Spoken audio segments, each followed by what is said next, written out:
پوری آئیڈیالوجی اور فلسفی ہے اس کو نلیفائی کرنا جو ہے وہ اب ان کے بس میں نہیں ہے. جی یہ آج جو بات ہم پریکٹیکلی دیکھ کر اس کی مینیفیسٹیشن دیکھ کر اس کے ٹیکسٹ بک ایگزامپلس دیکھ کر آج اب ہم محسوس کر رہے ہیں انہوں نے تب محسوس کر لی تھی جبکہ لوگ تقریروں کی حد تک باتوں کی حد تک ریٹورک کی حد تک یہی کہہ رہے تھے کہ نہ تو اس ڈویژن کی کوئی ضرورت ہے ہمیں صرف انگریزوں سے آزادی چاہیے.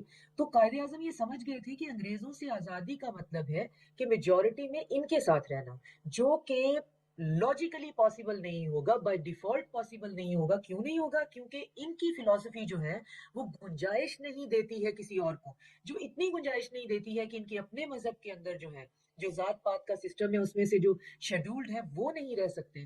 تو دوسرے مذاہب کے لوگوں کو یہ کیسے کہہ رہے ہیں آج کہ ہم ایک سیکولر اسٹیٹ بنائیں گے؟ اور اس ویژن کو اگر آج آپ دیکھیں تو کرسمس کا وہ چل رہا ہے تو ابھی بھی سوشل میڈیا بھرا ہوا ہے ان وائرل ویڈیو سے ریسنٹ بالکل کہ کرسمس نہیں وہاں پہ عیسائیوں کو منائی جا رہی. سکھوں کے ساتھ آپ دیکھ لیں کہ ان کے ہوں ساتھ کیا ہو رہا ہے. مسلمانوں کے ساتھ تو خیر وہ دیرینہ دشمنی اور وہ سارا کچھ بغض موجود ہی ہے.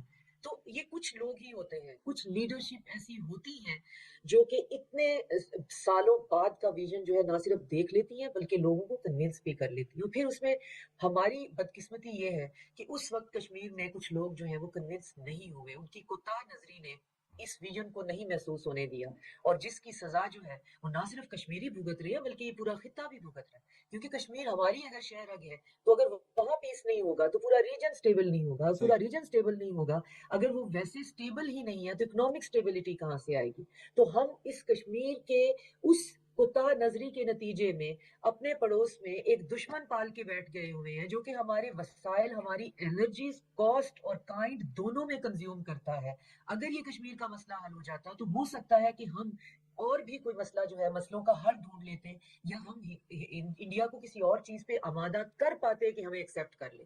ایک یہ چیز بیچ میں ہونے سے نہ تو ہم اپنی سٹانس سے پیچھے ہٹتے ہیں, نہ ہم کشمیریوں کا ساتھ دینے سے پیچھے ہٹتے ہیں اور نہ ہٹیں گے, اور نہ ہی جو ہے وہ اس بغض کو, اس کی قیمت چکوانے سے جو ہے وہ ہندوستان ہماری نفرت میں پیچھے ہٹتا ہے.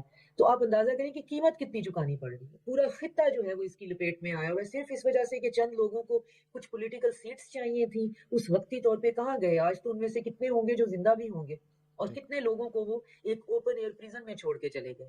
وہ اوپن ایئر پریزن جس کے اندر تیسری نسل جو ہے وہ زندہ ہے, جن کے اندر ذہنی مسائل سے لے کر ان پہ کوئی بات نہیں کرے گا کہ ان کے کوگنیٹو پرابلمس کیا ہوں گے, وہ بچے اسکول کیسے جاتے ہوں گے, ان کی جوانی کیسے ہوگی, وہ خواتین جو ہیں وہ کس طرح سے زندگی گزاری ہوں گی. صرف ایک فیصلہ, اور وہ یہ کہ قائد اعظم کا ویژن سمجھنے سے لوگ جو ہیں وہ قاصر رہے, اور انہوں نے کہا کہ نہیں, اب بات ہو رہی ہے سیکولر اس کے ساتھ رہنے کی, تو آنے والا وقت تو سیکولرزم کا ہے. ہم نے تو مڈل